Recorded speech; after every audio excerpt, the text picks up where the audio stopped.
Ya, perkenalkan nama saya Fedoresa Diwataru, NRP saya 212111109. Pada kesempatan kali ini dalam mata kuliah di tinjauan desain, saya akan menjelaskan mengenai beberapa hasil dari peta konsep saya. Yang pertama ini adalah mengenai desain dan revolusi industri. Jadi untuk latar belakang, yang pasti terjadi pada akhir abad 18 dan itu terjadi di Inggris. Pada saat itu intinya terdapat peralihan penggunaan tenaga kerja dari mungkin sebelumnya dari hewan dan manusia. Nah, pada revolusi industri ini beralih ke mesin dan sebagainya. Lalu ada dua tahap pada revolusi industri sendiri. Yang pertama pada tahun 1770 hingga 1870 itu ditandai dengan munculnya mesin uap, lalu juga ada peralatan untuk pertanian. Untuk periode yang kedua muncul pada tahun 1870 hingga 1950, agak sedikit lebih berkembang lagi dari sebelumnya karena pada saat ini ditemukan adanya listrik, terus juga perkembangan bahan bakar fosil, minyak, dan sebagainya. Lalu keyword dari revolusi industri sendiri yang pertama ditandai dengan pertumbuhan penduduk. Nah, karena pertumbuhan penduduk pasti kebutuhan meningkat juga. Lalu juga yaitu kebutuhan produksi tinggi, terus juga kemajuan efisiensi. Jadi karena ada kebutuhan dari penduduk yang meningkat pesat, maka kebutuhan untuk memproduksi sangat tinggi.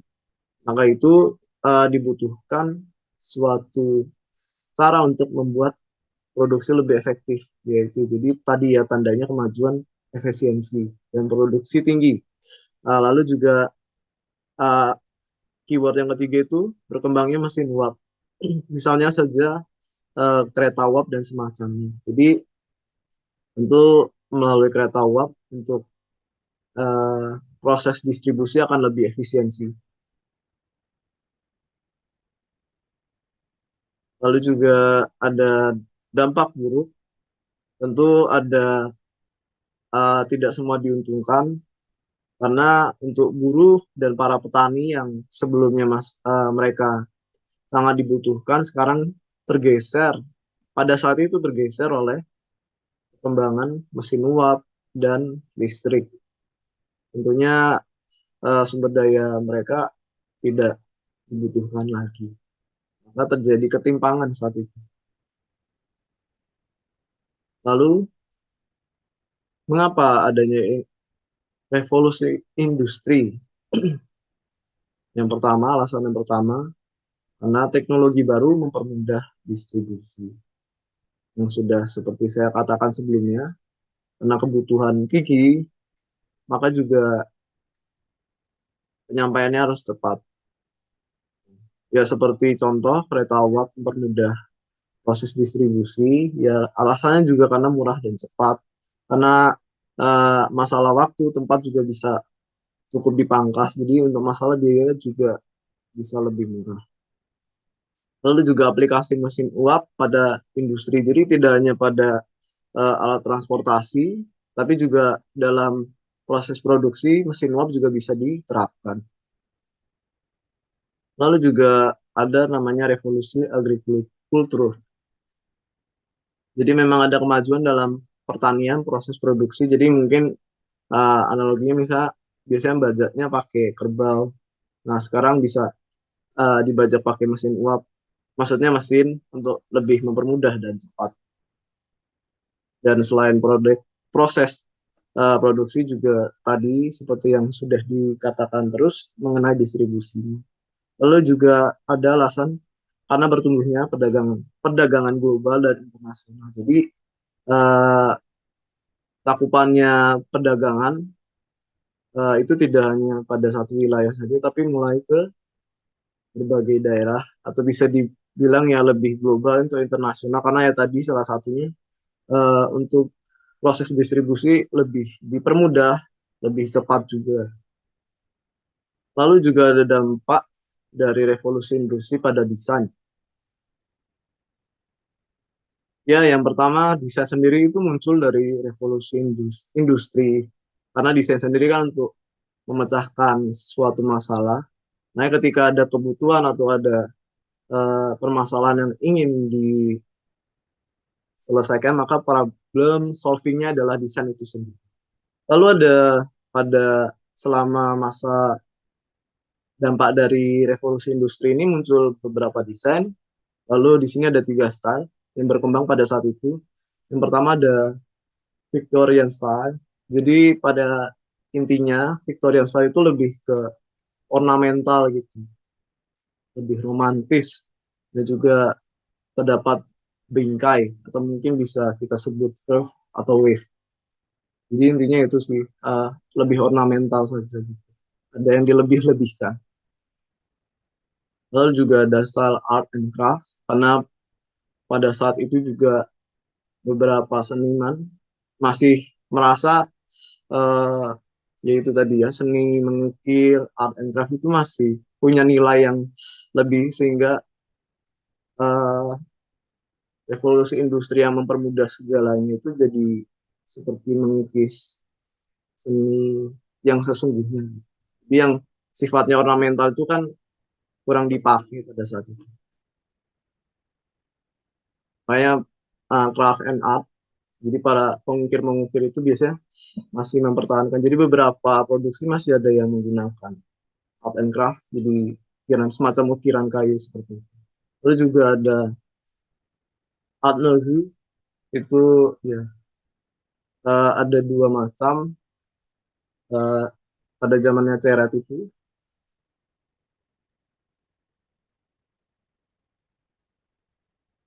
Dulu yang paling mencolok itu litografi pada saat itu, litografi. Lalu juga pada Muca itu juga salah satu penandanya adalah terdapat banyak figur wanita. Jadi banyak desain yang me- membubuhkan figur-figur wanita di dalam. Ya mungkin untuk semacam revolusi dari emansipasi wanita mungkin atau mau menunjukkan keindahan dari sisi figur wanita. Untuk desain dan revolusi industri sekian dari saya. Ya, pada kesempatan kali ini saya akan menjelaskan mengenai desain dan kebudayaan. Dimulai dari pengertiannya. Pengertian dari budaya sendiri ada beberapa tokoh yang mengungkapkan. Pertama ada E.D. Taylor yang berpendapat bahwa budaya itu merupakan sebuah kompleks yang didapat dari manusia. Jadi ya budaya itu muncul karena pertama itu karena ada masalah gitu. Jadi karena ada kebutuhan dari manusia maka muncullah kebudayaan. Lalu juga dari Kuncoro Ningrat berpendapat bahwa sebuah daya manusia, budaya adalah sebuah daya manusia untuk mengubah dan mengolah alam. Tadi yang seperti sebelumnya, jadi berawal dari kompleksitas manusia dan kebutuhan manusia, maka dari manusia sendiri ada usaha untuk mengubah dan mengolah.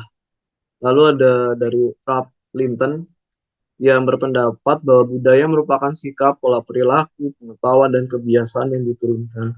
Jadi budaya nggak sekedar seni atau benda, tapi juga bisa dalam wujud sikap, pola perilaku, pengetahuan, dan kebiasaan yang diturunkan. Lalu juga dari Ki Hajar Dewantara berpendapat bahwa budaya merupakan hasil perjuangan, pembuktian kejayaan, dan kemakmuran untuk mencapai kebahagiaan. Maka dari itu, kalau kita berdasarkan pengertian ini, tidak heran lagi mengapa banyak dari pejuang kebudayaan itu berusaha untuk melestarikan budaya karena ya sesuai pengertian ini budaya itu merupakan hasil perjuangan lalu juga pembuktian kejayaan dan kemakmuran untuk mencapai kebahagiaan. Lalu lanjut ke unsur budaya. Unsur budaya ada tujuh. Yang pertama bahasa karena merupakan salah satu produk orisinal dari manusia sendiri. Lalu ada sistem pengetahuan, lalu ada organisasi, teknologi, pencaharian hidup, religi, dan kesenian. Lalu ada wujud kebudayaan. Jadi ada tiga bentuk. Pertama artefak. Artefak yang sudah kita ketahui ya dalam bentuk peninggalan berupa fisik seperti Candi Borobudur atau prasasti. Lalu yang kedua ada perilaku. Nah, kalau perilaku tentu sesuai dengan kebudayaan masing-masing. Seperti misalnya orang Jawa lebih sopan, lebih halus seperti itu. Lalu juga untuk sistem kepercayaan dan nilai. Jadi setiap budaya juga memiliki sistem kepercayaannya masing-masing dan nilai-nilai yang ingin diwariskannya masing-masing. Lalu untuk ciri-ciri kebudayaan, yang pertama itu dipelajari dan diwariskan. Jadi ya tujuannya budaya diciptakan yaitu juga untuk dipelajari dan diwariskan. Lalu selektif, mengapa selektif ya? Karena tidak semuanya bisa dipilih, tidak bisa dihidupi, tidak bisa diwariskan begitu saja. Pasti ada sifat selektifnya juga. Lalu juga saling terkait. Jadi nggak berdiri sendiri gitu.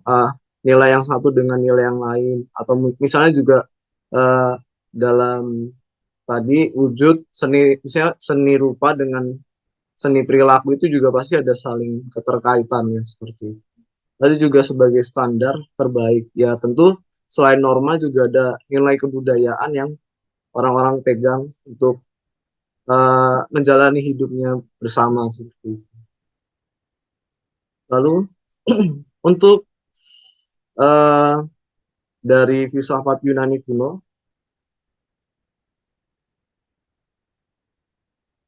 maaf, kita masuk ke teori zaman poros. Mungkin dari periode pertama bisa dilihat tanda-tandanya itu ada alat api dan alat bantu. Jadi desain dan kebudayaan muncul pada periode pertama tuh karena ada alat api dan alat bantu. Jadi juga ada bahasa dan komunikasi, lalu juga ada simbol komunikasi, kesadaran hidup sosial juga mulai muncul, lalu juga mulai menetapkan pedoman untuk hidup seperti itu. Jadi bermula dari kebutuhan mendasar yaitu kebutuhan hidup dan komunikasi. Lalu pada periode kedua muncullah organisasi dan sistem kehidupan. Ya, jadi hidup mulai lebih teratur karena ada kehidupan bersama, jadi muncullah organisasi dan sistem kehidupan. Lalu juga mulai sistem komunikasi tidak melalui bahasa saja, verbal, tapi juga mulai ada tulisan. Lalu ada kolonialisme, lalu ada kuda dan perluasan geografis. Jadi mulai tidak menetap tapi sudah mulai nomaden dan pergi untuk memperluas wilayah. Lalu juga munculnya kerajaan besar ini menjadi salah satu tanda di periode kedua. Lalu periode ketiga, poros kebudayaan masa kini ya. Jadi munculnya agama-agama gitu besar seperti mungkin Yahudi, Kristen Katolik. Lalu juga lahir filsuf-filsuf, pemikir-pemikir, dan juga muncul tidak hanya berdasarkan mitos, tapi juga muncul pemahaman logika pada periode ini. Lalu pada periode 4 muncul filsuf modern. Tanda-tandanya itu filsuf modern. Lalu ada poros perkembangan sains itu mulai muncul. Terus juga lahirnya para pemikir sains, filsafat, musik, seni, dan lain-lain. Lalu juga ada ilmu perspektif. Jadi sangat terlihat sekali kontrasnya dari setiap perkembangan di periode. Lalu juga kita bisa lihat dari para filsafat Yunani kuno, ada Socrates, Plato, Aristoteles, Archimedes. Jadi ya kalau Socrates itu kalau untuk masalah desain dan kebudayaan ya lebih uh, mendefinisikannya lagi secara kritis dan ulang lagi. Lalu untuk Plato sendiri, uh, dia lebih menguraikan masalah dulu, baru dia merumuskan. Lalu untuk Aristoteles, berpendapat bahwa logika itu adalah cara berpikir yang bersistem teratur dan bertahap. Jadi ya segala sesuatu dianalisis secara sistematis untuk mendapatkan hasil yang akurat. Lalu untuk Archimedes sendiri itu ya melakukan eh, apa semacam analogi gitu, hipotesis untuk membuktikan sesuatu. Tidak hanya berdasarkan pemikiran saja. Ya, jadi pada intinya bisa dilihat ada tiga kata ini, desain, teknologi, seni. Nah, tentu mereka saling berhubungan. Ya, desain butuh teknologi, teknologi pasti mempunyai seni. Dan juga teknologi pasti membutuhkan desain dan juga seni. Dan seni juga bisa mewujudkan dirinya melalui desain dan teknologi. Jadi seperti itu. Mereka saling berkaitan. Seperti itu untuk penjelasan desain dan kebudayaan. Yang kali ini saya akan menjelaskan mengenai timeline sejarah pendidikan desain yang berdasarkan uh, infografis yang saya buat. Yang pertama, pada masa Gilda atau Guild yang terjadi sekitar abad 13 sampai 15. Jadi, apa sih Gilda atau Guild itu? Jadi semacam perkumpulan usaha-usaha sejenis yang bergerak pada usaha atau keterampilan tertentu.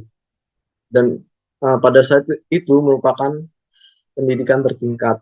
Jadi ada tingkatannya, yang pertama adalah apprentice, yang kedua adalah journeyman, dan setelah 7 tahun mereka boleh mendapatkan gelar master craftsman.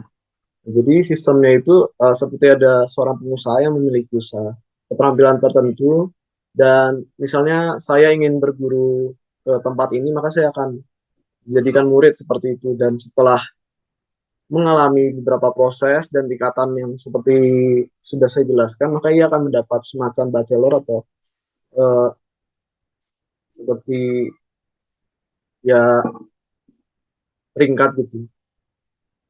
Nah, jadi yang pertama apprentice itu ya seperti semacam murid, journeyman itu dia sudah tingkat tengah dan boleh mendapatkan gelar master craftsman setelah 7 tahun seperti itu. Jadi pada saat itu lebih ke uh, berawal dari belajar antara guru dan murid yang terjadi di sebuah perusahaan keterampilan tertentu.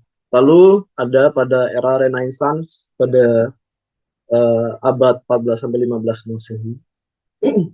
Jadi pada saat ini sudah kembali lagi populernya gagasan seni rupa, literatur, dan ilmu klasik pada Yunani kuno. Dan mulai muncul beberapa teori dan konsep baru yang mengemukakan dalam bidang seni visual, misalnya dalam hal gambar-menggambar. Pengembangannya berarti yang lainnya itu ya adalah penemuan alat cetak-cetakan dan produksi buku-buku. Lalu juga ada era barok. Nah, jadi pada era barok ini yang khas itu adalah seni lukisnya, seni patung, dan arsitektur yang bercorak dinamis. Lalu ornamentik. Nah, salah satu yang khas barok itu adalah ornamen yang lebih-lebih dan yang penuh warna juga, serta spektakuler dan dekoratif.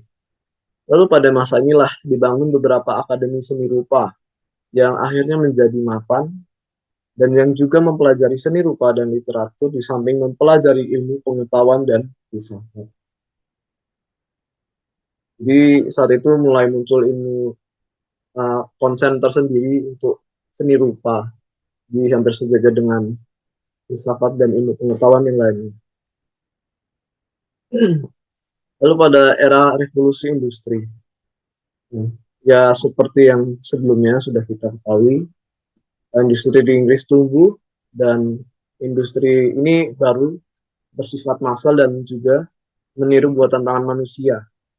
Banyak seniman yang uh, dan kriya, seni rupa kriya, itu memprotes perubahan tersebut karena merasa produknya di bidang seni rupa dan kriya itu tersaingi oleh industri yang menggunakan mesin dan juga yang bersifat massal. Lalu juga pada saat yang sama karena gerakan protes tadi, maka muncul gerakan seni rupa dan kriya. Dan salah satunya tokohnya adalah Maurice dan para pengikutnya beranggapan bahwa produksi massal adalah jalan untuk melenyapkan ciri khas budaya Prancis, Inggris, dan sebagainya. Maka dia memproklamirkan adanya kebutuhan perubahan kurikulum pendidikan bagi seniman dan kriya seperti itu.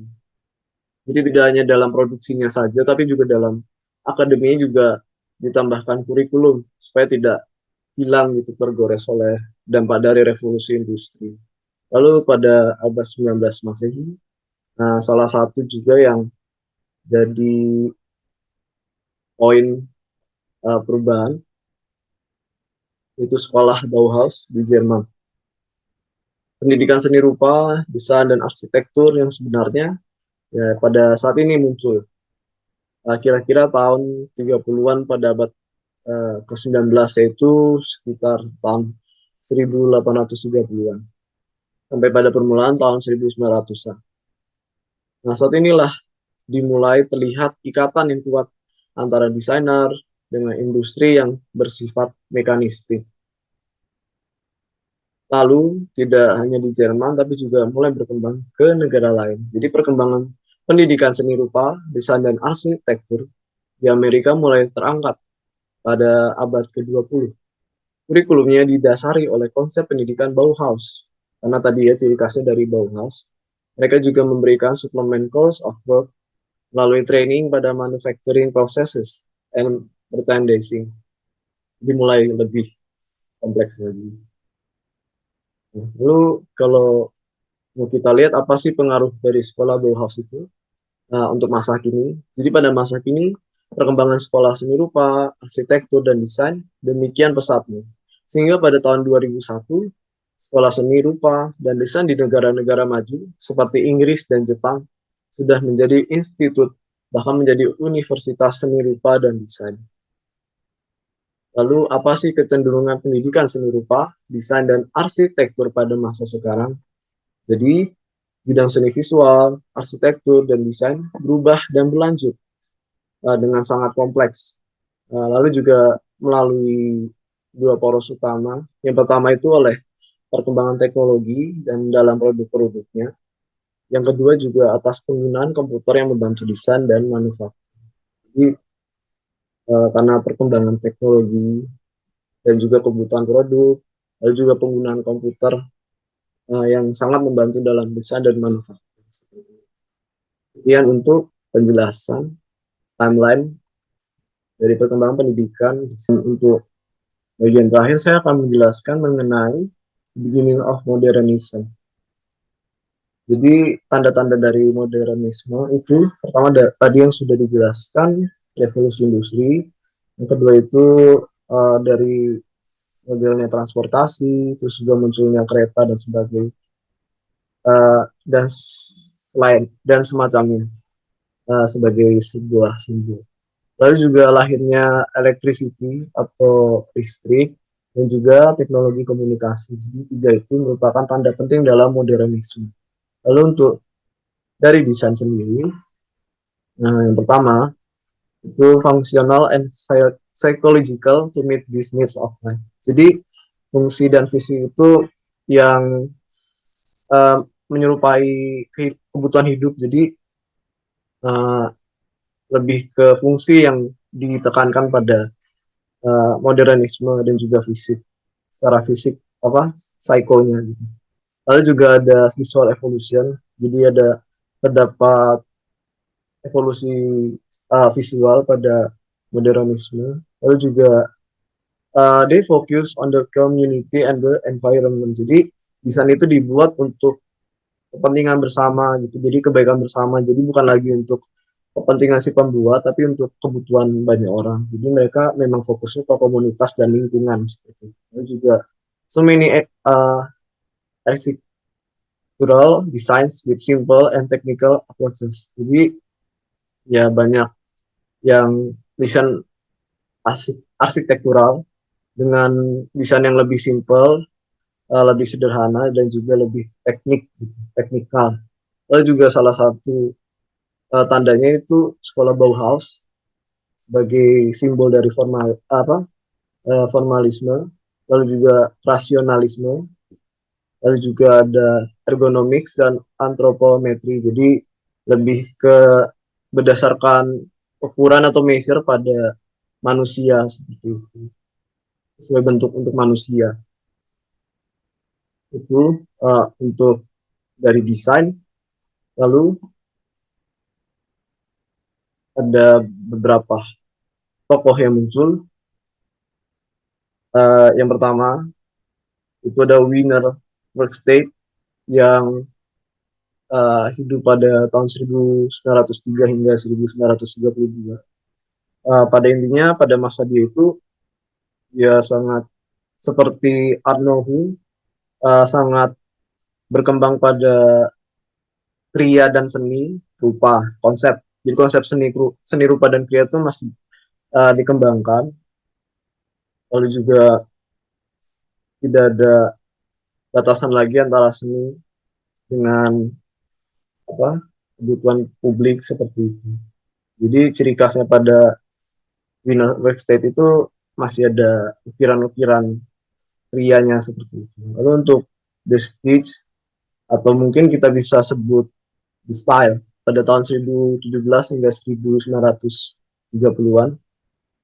Jadi salah satu keywordnya yaitu perkembangan majalah seperti itu. Jadi seni yang diaplikasikan pada majalah gitu.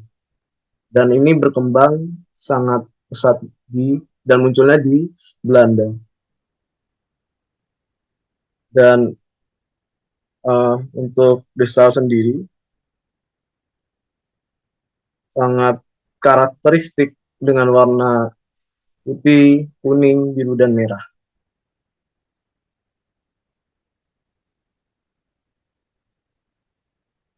Lalu kita ke Bauhaus yang sudah pernah dijelaskan. Jadi uh, pada kurikulumnya itu pasti ditekankan mengenai form follows function. Jadi bentuk mengikuti fungsi.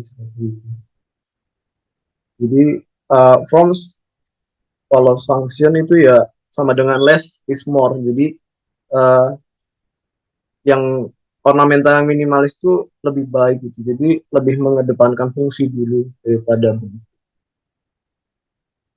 Dan tentu ini munculnya Bauhaus juga berdampak untuk dunia internasional sehingga untuk style internasional juga muncul dari sini karena tadi ya berdasarkan fungsi dan hal praktisnya sehingga style internasional juga sangat didampaki oleh uh, konsep tadi seperti itu, minimalism. Lalu ada masa Art Deco. Jadi Art Deco ini seperti kembali ke masa lalu. Jadi banyak ornamental yang ditubuhkan di sini, terus juga selain ornamental juga dari warna, grafis, gitu. Dan banyak berkembang di Eropa dan Amerika.